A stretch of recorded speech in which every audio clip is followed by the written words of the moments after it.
नमस्कार मित्रों, आप सुन रहे हैं मुंशी प्रेमचंद्र की लिखी कहानी बड़े भाई साहब। मेरे भाई साहब मुझसे 5 साल बड़े थे, लेकिन 3 दर्जे आगे।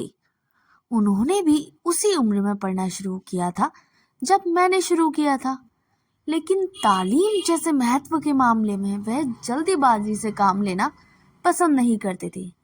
इस भवन की बुनियाद खूब मजबूत डालना चाहते थे, जिस पर आलीशान महल बन सके।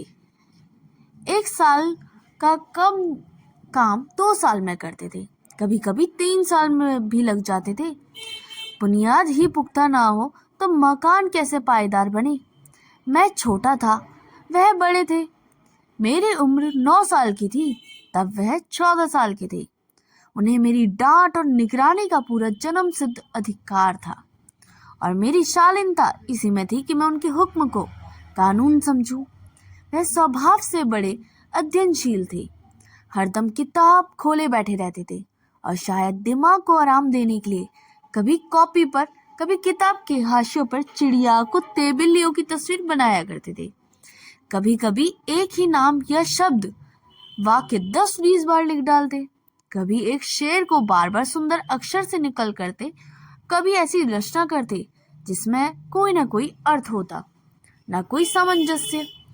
मसलन एक बार उनकी कॉपी में मैंने एक इबारत देखी, स्पेशल अमीना भाइयों भाइयों, दरअसल भाई भाई, राधे श्याम, श्री यतु राधे श्याम। 1 घंटे तक इसके बाद एक आदमी का चेहरा बना हुआ था। मैंने चेष्टा की कि इस पहेली का कोई अर्थ निकालूं, लेकिन असफल रहा। उससे पूछने का साहस नहीं हुआ। वह 9वीं जमात थे और मैं 5वीं। उनकी रचनाओं को समझना मेरे छोटा मुंह बड़ी बात थी। मेरा जी पढ़ने में बिल्कुल ना लगता। 1 घंटा भी किताब लेकर बैठना पहाड़ लगता था। मौका पाते ही हॉस्टल से निकलकर मैदान में आ जाता और कभी कंकरियां उछालता, कभी कागज की तितलियां उतारता, और कभी साथी मिल जाए तो पूछना ही क्या। कभी 4 दीवारी पर चढ़कर नीचे उछल कूद करते थे, कभी फटाक पे वार उसे आगे पीछे चलाते हुए मोटर कार का आनंद उठाते थे। लेकिन कमरे में आते ही भाई साहब का रौद्र रूप देखकर प्राण सूख जाते थे। उनका पहला सवाल होता, कहाँ थे?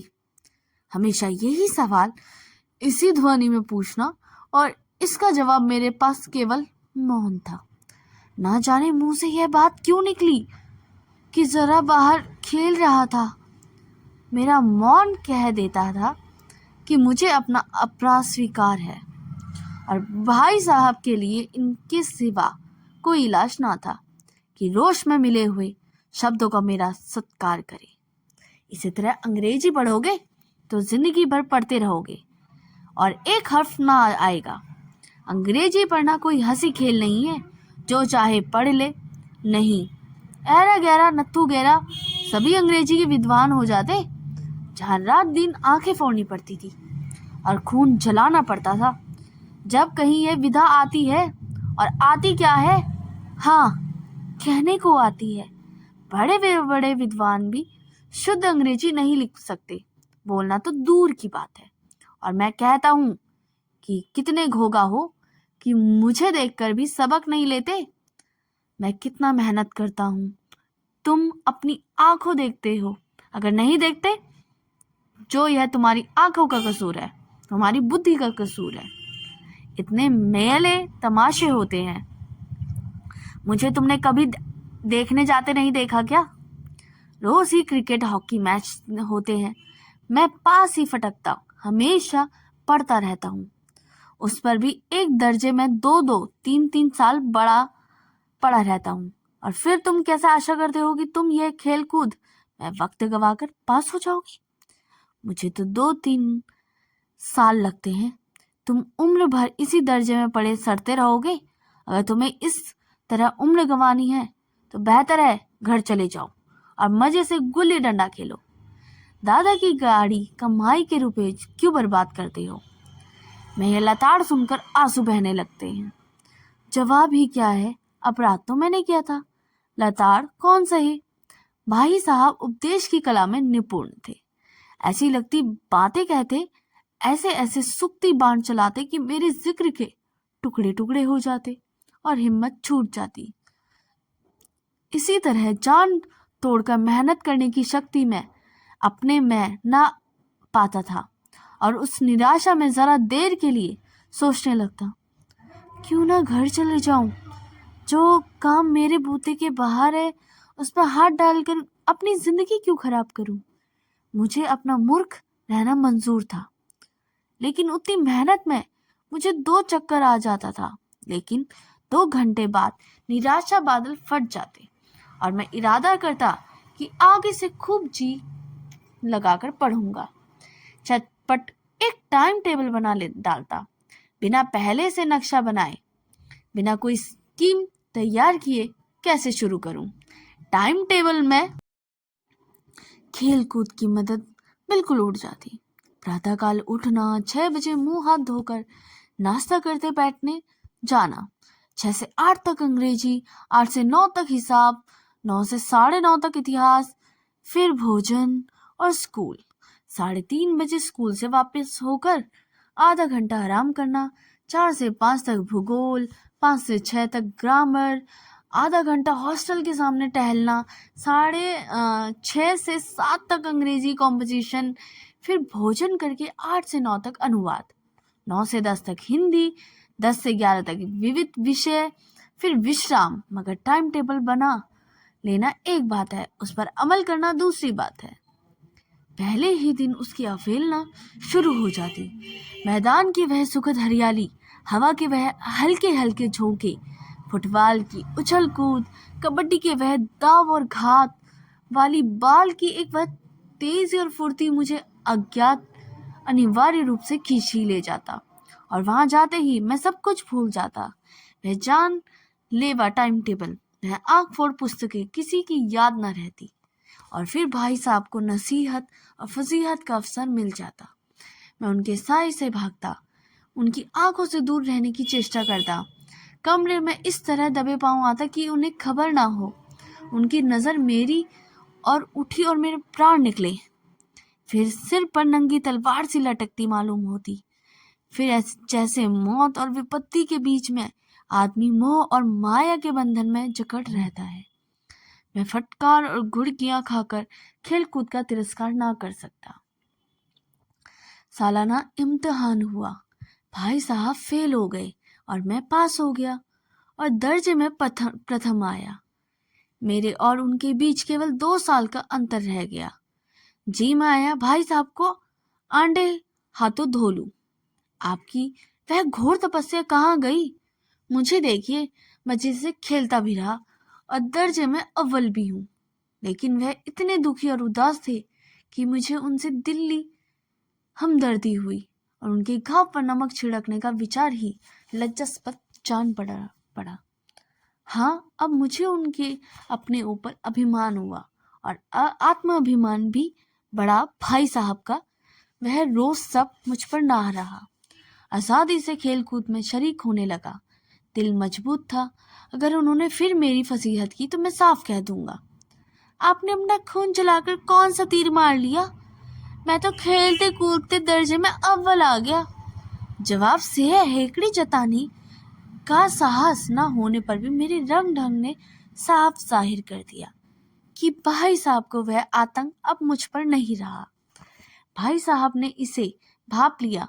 उनकी सहसत बुद्धि बड़ी तीव्र थी और एक दिन जब मैं भोर का सारा समय गुल्ली डंडे की भेंट करके ठीक भोजन के समय लौटा तो भाई साहब ने मानो तलवार खींच ली और मुझ पर टूट पड़े। देखता हूँ इस साल पास हो गए और दर्जे में अव्वल भी आ गए। तुम्हें दिमाग हो गया है? मगर भाईजान, घमंड तो बड़े बड़े का ही नहीं रहा। तुम्हारी क्या हस्ती है? इतिहास में रावण का हाल भी तो पढ़ा ही होगा। उसके चरित्र में कौन सा उपदेश लिया? यूं ही पढ़ गए। महज इम्तिहान पास कर लेना कोई चीज नहीं, असल चीज है बुद्धि और विकास का। जो कुछ पढ़ो उसका अभिप्राय समझो। रावण भूमंडल का स्वामी था। ऐसे राजों को चक्रवर्ती कहते हैं। आजकल अंग्रेजों के राज्य का विस्तार बहुत बड़ा हुआ है और इन्हें चक्रवर्ती नहीं कह सकते। संसार में अनेकों राष्ट्र अंग्रेजों का आधिपत्य स्वीकार नहीं करते, बिल्कुल स्वाधीन है। रावण चक्रवर्ती राजा था। संसार के सभी महीप उसे कर देते थे। बड़े बड़े देवता उनकी गुलामी करते थे। आग और पानी के देवता भी उनके दास थे। मगर उनका अंत क्या हुआ? घमंड ने उसका नामो निशान तक मिटा दिया। कोई उसे एक चिल्लू भर पानी देने वाला भी ना बचा। आदमी जो कुकर्म चाहे करे, पर अभिमान ना करे। इतना ही नहीं, अभिमान किया तो दीन दुनिया से हो गया। शैतान का हाल भी पड़ा ही होगा। उसे अनुमान हुआ कि ईश्वर का उससे बढ़कर सच्चा भक्त कोई ही नहीं है। अतः मैं यह हुआ कि स्वर्ग से नरक में ढकेल दिया गया। शाही रूम में भी एक बार अहंकार किया, भीख मांगकर मर गया। तुमने अभी केवल एक दर्जा पास किया है और अभी से तुम्हारा सिर फिर गया। तब तो तुम आगे बढ़ चुके हो। यह समझ लो कि तुम अपनी मेहनत से पास नहीं हुए। अंधे के हाथ बैटर लग गई है, मगर बैटर केवल एक ही हाथ में लग सकती है, बार बार नहीं। कभी कभी गुल्ले डंडे में भी आधा चोट निशान पड़ जाता है। उसे कोई सफल खिलाड़ी नहीं होता। सफल खिलाड़ी वह है जिसका कोई निशान खाली ना जाए। मेरे फेल होने पर ना जाओ। मेरे दर्जे में आओगे तो दांतों पसीना आएगा। जब अलजबरा और ज्योमेट्री के लोहे के चने चबाने पड़ेंगे तो इंग्लिस्तान का इतिहास पढ़ना पड़ेगा। बादशाहों के नाम याद रखना आसान नहीं है। 8 हेनरी के गुजरे हैं। कौन सा कांड किस हेनरी के समय हुआ, कब, क्या यह याद कर लेना आसान समझते हो?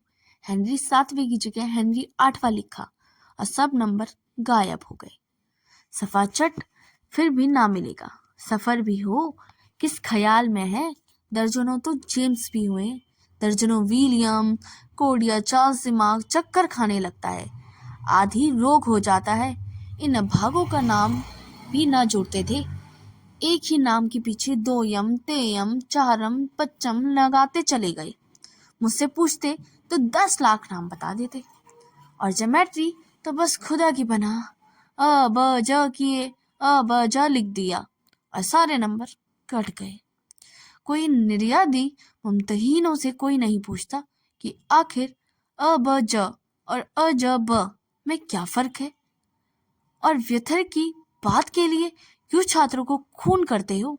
दाल भात रोटी खाई, दाल भात रोटी खाई, इसमें क्या रखा है? मगर इन प्रशिक्षकों को क्या परवाह। वह तो वही देखते हैं जो पुस्तक में लिखा है। चाहते हैं कि लड़के अक्षर अक्षर रट डाले और इसी रटन का नाम शिक्षा रख छोड़ा है। और आखिर इन बेसिर पैर की बातों में रखने का क्या फायदा है? इन रेखा पर वह लंब गिरा दो तो आधार लंब से दुगना होगा। पूछिए इससे प्रयोजन? दुगना नहीं, चौगना हो जाएगा। आधे ही रहे मेरी बला से, लेकिन परीक्षा में पास होना तो यह सब खुराफात याद करनी पड़ती है। यह दिया, समय की पाबंदी, एक पर निबंध लिखो, 4 पन्नों से कम ना हो। आप कापी समझ सामने खोलो, कलम हाथ में लिए उसका नाम को रोइए। कौन नहीं जानता कि समय की पाबंदी बहुत अच्छी बात कौन है। इससे आदमी के जीवन में संयम आ जाता है, दूसरों का उस पर स्नेह होने लगता है और उसके कारोबार में उन्नति होती है। जरा सी बात पर 4 पन्ने कैसे लिखें? जो बात एक वाक्य में ही कहा जा सके उसे 4 पन्ने में लिखने की क्या जरूरत है? मैं इसे हिमाकत समझता हूँ। यह तो समय की वफायत नहीं, बल्कि इसका दुरुपयोग है कि व्यर्थ में किसी की बात को ठूस दिया। अब हम चाहते हैं आदमी को जो कहना है चटपट कह दे, अपनी राह ले, मगर नहीं, 4 पन्ने रगड़ने हैं। चाहे जैसे लिखिए, पन्ने भी पूरे हों, फुलकेस आकार के हों। यह छात्रपति अक्षर नहीं है तो क्या है? अनर्थ यह है कि कहा जाता है संक्षेप में लिखो। समय की पाबंदी पर संक्षेप में एक निबंध लिखो जो 4 पन्नों से कम ना हो। ठीक संक्षेप में 4 पन्ने हुए, नहीं शायद 200 से पन्ने लिखवाते। तेज भी दौड़िए, धीरे भी, उल्टी बात भी नहीं। बालक इतनी सी बात पर समझ सकता है, लेकिन अध्यापकों को इतनी तमीज नहीं है कि उस पर दावा है कि अध्यापक हैं। मेरे दर्जे में लाओगे लाला, ये सारे पापंड बोलने लगेंगे। तब आधे दाल का भाव मालूम होगा। इस दर्जे में अव्वल आ गए हो तो जमीन पर पाँव नहीं रखते, इसलिए मेरा कहना मानिए, लाख फेल हो गए। लेकिन तुमसे बड़ा हूँ, संसार का मुझे तुमसे ज्यादा अनुभव है। जो कुछ कहता हूँ उसे गिरह बांधी नहीं पछताएंगे। स्कूल का समय निकट था, नहीं ईश्वर जाने न उपदेश माला कब समाप्त होगी। भोजन आज मुझे निस्वाद सा लग रहा था। जब पास होने पर यह तिरस्कार हो रहा तो फेल हो जाने पर तो शायद प्राण ही निकल लिए। भाई साहब ने अपने दर्जे की पढ़ाई का जो भयंकर चित्र खींचा था उसने मुझे भयभीत कर दिया। मुझे स्कूल छोड़कर घर नहीं भागा, यही ताज्जुब है। लेकिन इस तिरस्कार भी मैं भी पुस्तकों को मेरी अरुचि जो की त्यों बनी रही। खेलकूद का कोई असर हाथ ना जाने देता, पढ़ता भी था मगर बहुत कम, बस इतना कि रोज का टास्क पूरा हो जाए, दर्जे में जलील ना होना पड़े। अपने ऊपर जो विश्वास पैदा हुआ वो फिर लुप्त ना हो जाए, और फिर चारों का सच जीवन कटने लगा। फिर सालाना इम्तिहान हुआ और कुछ ऐसा ही संयोग हुआ कि मैं फिर पास हुआ और बड़े बड़े भाई साहब फिर फेल हो गए। मैंने बहुत मेहनत ना की पर जाने कैसे दर्जे में फिर अव्वल आ गया। मैं खुद अचरज हुआ कि बड़े भाई साहब प्राण तक परिश्रम किया था, कोर्स पर एक एक शब्द चाटे गए थे। 10 बजे रात तक इधर, 4 बजे भोर से उभर, 6 से 9:30 तक स्कूल जाने से पहले मुद्रा क्रांतिहीन हो गई, मगर बेचारे फेल हो गए। मुझ पर उन पे दया आती थी। नतीजा सुनाया गया, वह रो पड़े और अभी मैं भी रोने लगा। उनके पास होने वाली खुशी आधी हो गई। मैं फेल हो गया होता तो बड़े साहब को इतना दुख ना होता, लेकिन विधि की बात कौन टाले। मैं और मेरे भाई साहब के बीच अब केवल एक ही दर्जे का अंतर रह गया था। मेरे मन में एक कुटिल भावना उदय हुई कि कहीं भाई साहब एक साल और फेल हो जाए तो मैं उनके बराबर हो जाऊं, फिर वह किसी आधार पर मेरी फजीहत कर सकेंगे। लेकिन मैंने इस कमीने विचार को दिल से बलपूर्वक निकाल डाला। आखिर वह मुझे मेरे हित के विचार से ही तो डांटते हैं। मुझे उस वक्त अप्रिय लगता है अवश्य, मगर यह शायद उनके उपदेशों का असर हो कि दानानंद पास होता जाता हूँ और इतने अच्छे नंबरों से। अब की भाई साहब को बहुत कुछ नर्म पड़ गए से थे। कई बार मुझे डांटने का अवसर पाकर भी उन्हें धीरज से काम लिया। शायद अब वह समझने लगे कि मुझे डांटने का अधिकार उन्हें नहीं रहा, या रहा तो बहुत कम। मेरी स्वतंत्रता भी बढ़ी। मैं उनकी सहिष्णुता का अनुचित लाभ उठाने लगा।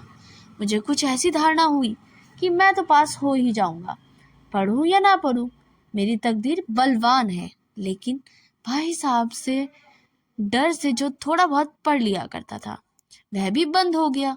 मुझे कनकोए उड़ाने का नया शौक पैदा हुआ। अब सारा समय पतंगबाजी ही भेंट किया करता था। फिर मैं भी भाई साहब का अदब करता था कि उनकी नजर बचाकर कनकौए उड़ाता था। मांझा देना, कन्ने बांधना, पतंग टूर्नामेंट की तैयारी आदि समस्याएं अब गुप्त रूप से हल की जाती थी। बड़े भाई साहब यह संदेह न करने देना चाहता था कि उनका सम्मान और लिहाज मेरी नजरों से कम हो गया है। एक दिन संध्या समय होटल से दूर मैं एक कनकौआ लूटने बेतहाशा दौड़ा जा रहा था। आंखें आसमान की ओर थी और मन से आकाशगामी पथिक की ओर, जो मंद गति से झूमता पतन की ओर चला रहा था, मानो कोई आत्मा स्वर्ग से निकलकर विरक्त मन में संस्करण ग्रहण करने जा रही हो। बालकों की एक पूरी सेना लग गए और छड़दार बांसे लिए एक स्वागत करने की दौड़ी आ रही थी। किसी को अपने आगे पीछे की खबर ना थी। सभी मानो उस पतंग के लिए आकाश में उड़ रहे थे जहाँ सब कुछ समतल था। ना मोटर कारें, ना ट्राम, ना गाड़ियां। भाई साहब ने मेरी मुठभेड़ हो गई और शायद बाजार से लौट रहे थे। उन्होंने वहीं मेरा हाथ पकड़ लिया और उग्र भाव से बोले, इन बाजारी लौंडों के साथ धेले मैं कौन कौए लिए दौड़ते, शर्म नहीं आती तुम्हें? तुम्हें इसका भी कुछ लिहाज नहीं कि नीची जमात में नहीं हो बल्कि 8वीं जमात में आ गई हो और मुझसे केवल एक दर्जा नीचे हो। आखिरी आदमी को कुछ तो अपनी पोजीशन का ख्याल रखना चाहिए। एक जमाना था कि लोग 8वां दर्जा पास करके नायाब तहसीलदार हो जाते। मैं कितने ही मिंडचलियों को जानता हूँ जो आज अव्वल दर्जे के डिप्टी मजिस्ट्रेट या सुपरिटेंडेंट है। कितने ही 8वीं जमात वाले अपने लीडर और समाचार पत्रों में संपादक हैं। बड़े बड़े विद्वान उनकी महती में काम करते हैं और तुम उसकी 8वीं दर्जे में आखिरी बाजारी लौंडों के साथ कनकोए लिए दौड़ते हो। मुझे तुम्हारी इस कम अक्ली पर दुख होता है। तुम ज़हीन ना हो, मुझे शक नहीं है, लेकिन वह जहन किस काम का जो हमारे आत्मगौरव की हत्या कर डाले। तुम अपने दिनों में समझते रहोगे मैं भाई साहब से महज एक दर्जा नीचे हूँ और अब भी उन्हें मुझे कुछ कहने का हक नहीं है। लेकिन यह तुम्हारी गलती है। मैं तुमसे 5 साल बड़ा हूँ और चाहे आज तुम मेरी ही जमात में आ जाओ, पर परीक्षकों का यही हाल है तो निसंदेह अगले साल भी तुम मेरे समक्ष हो जाओगे और शायद 1 साल बाद तुम मुझसे आगे भी निकल जाओगे। लेकिन मुझ में जो और 5 साल का अंतर है, क्या तुम खुदा भी नहीं मिटा सकता? मैं तुमसे 5 साल बड़ा हूँ और हमेशा रहूंगा, और दुनिया का जिंदगी का जो तजुर्बा है बराबरी नहीं कर सकते, चाहे तुम MADL या DL ही क्यों ना हो जाओ। समझ किताबें पढ़ने से नहीं आती। हमारी अम्मा ने कोई दर्जा पास नहीं किया था और दादा भी शायद 5वीं जमात से आगे नहीं गई, लेकिन हम दोनों चाहे सारी दुनिया विधा पढ़ ले, अम्मा और दादा हमें समझने और सुधारने का अधिकार हमेशा रहेगा। केवल इसलिए नहीं कि वह हमारे जन्मदाता है, बल्कि इसलिए उन्हें दुनिया का हमसे ज्यादा जतरबा है और रहेगा। अमेरिका में किस जहर राज्य व्यवस्था है, 8वें हेनरी ने कितने विवाह किए, आकाश के कितने नक्षत्र हैं, यह बातें चाहे उन्हें मालूम हो, लेकिन हजारों ऐसे ही आते हैं जिनका ज्ञान हम तुमसे ज्यादा है। देव न करे आज मैं भी बीमार हो जाऊंगी, तुम्हारे हाथ पांव फूल जाएंगे। दादा को तार देने की सिवा तुम्हें और कुछ ना सूझेगा, लेकिन तुम्हारी जगह पर दादा हो और किसी को तार ना दे, ना घबराए, ना बेसवाब हो। पहले खुद मर्ज पहचान कर इलाज करोगे, उसमें सफल ना हुए किसी डॉक्टर को तुम्हें बुलाएंगे। बीमारी तो खैर बड़ी चीज है, हम तुम और इतना भी नहीं जानते कि महीने भर का महीने भर कैसे चलेगा। जो कुछ दादा भेजते हैं हमें, हम 20-22 का खर्च कर डालते हैं और पैसे को भी मोहताज हो जाते हैं। नाश्ता बंद हो जाता है, धोबी और नाई से मुंह चुराने लगते हैं। लेकिन जितना आज हम और तुम खर्च कर रहे हैं, उसके आधे में दादा ने अपनी उम्र का बड़ा भाग इज्जत और नेकामी के साथ निभाया है और एक कुटुंब का पालन किया है जिसमें सब मिलाकर 9 आदमी थे। अपने हेडमास्टर साहब को ही देखो, MA हैं कि नहीं। यहाँ के MA नहीं, ऑक्सफोर्ड के 1000 रुपये प्रति कमाते हैं, लेकिन उनके घर इंतजाम कौन करता है? उनकी बूढ़ी माँ। हेडमास्टर साहब की डिग्री है बेकार हो गई।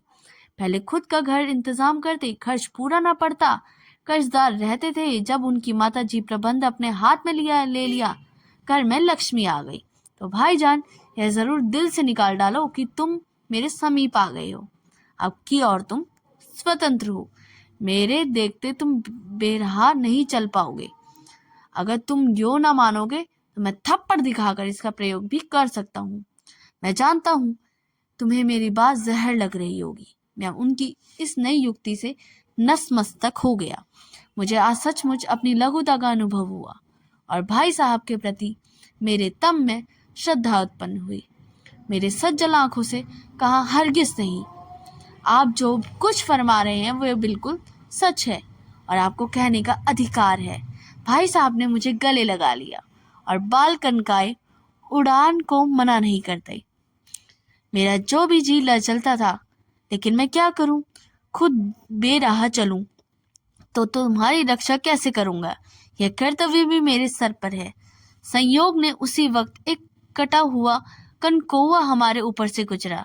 उसकी डोर लटक रही थी। लड़कों का एक गोला पीछे पीछे दौड़ चला आ रहा था। भाई साहब लंबे हैं ही। उछलकर उन्होंने उसकी डोर पकड़ ली और बेतहाशा होटल की तरफ दौड़े। मैं पीछे पीछे दौड़ रहा था। आपको ये कहानी कैसी लगी हमें कमेंट में ज़रूर बताएं। अगर आपको हमारी वीडियोस पसंद आती हैं तो इसे लाइक, शेयर, सब्सक्राइब करना ना भूलिए और हमारे चैनल में लगे हुए बेल आइकन को भी प्रेस कीजिए ताकि मेरे द्वारा लाई गई वीडियो का अपडेट आप तक पहुंचता रहे। तब तक के लिए धन्यवाद। आपका दिन शुभ हो।